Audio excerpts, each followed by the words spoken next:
Mi accolgono decine di fili con tante banderuole colorate, con dei nomi e delle date scritte sopra. Sventolano allegre tutti i colori dell'arcobaleno, ma non c'è nulla di cui sorridere.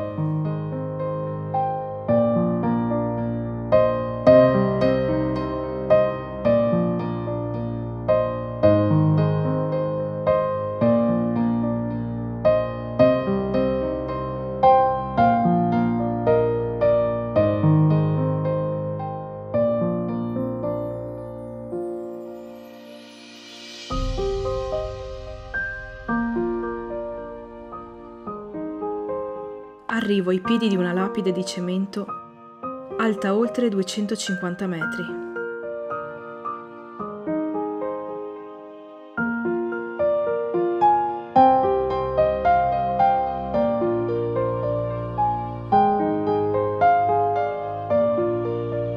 Ci poso sopra una mano.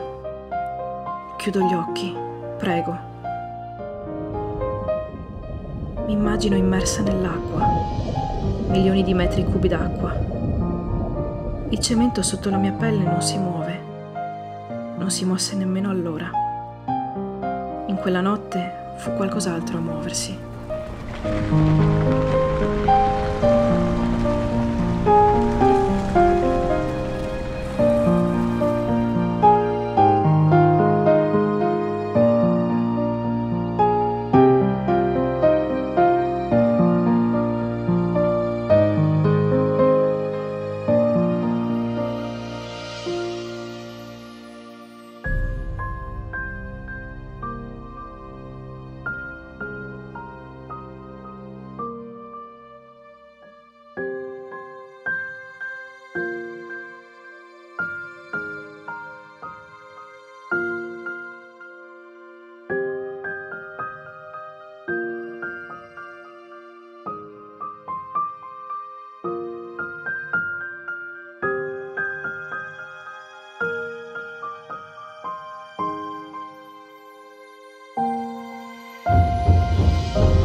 Il monte Toc è sempre lì, mi sovrasta.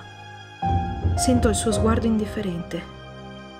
Mi avete voluto sfidare, mi volevate piegare, soggiogare me, il corso dell'acqua, sbilanciare gli equilibri naturali, sottoporli al vostro volere, alla vostra brama di progresso e vanità.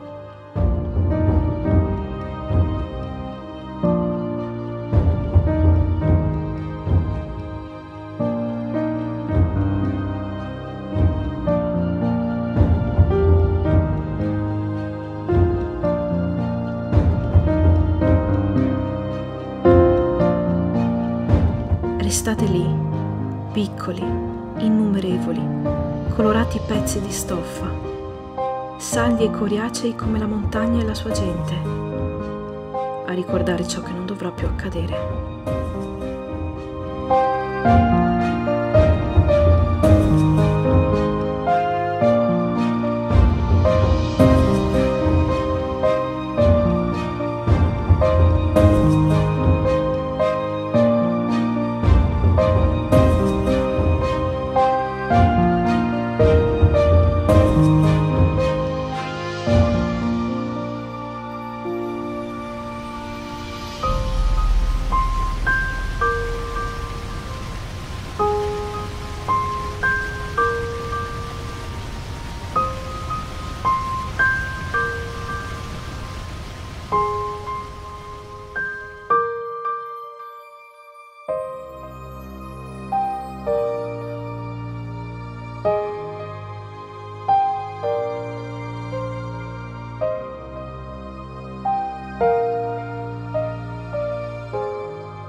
La cicatrice non sarà mai chiusa totalmente.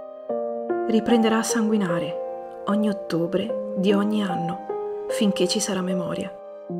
Ed è giusto che sia così. Solo la memoria può impedire altre tragedie, anche se non è sempre detto che ci riesca.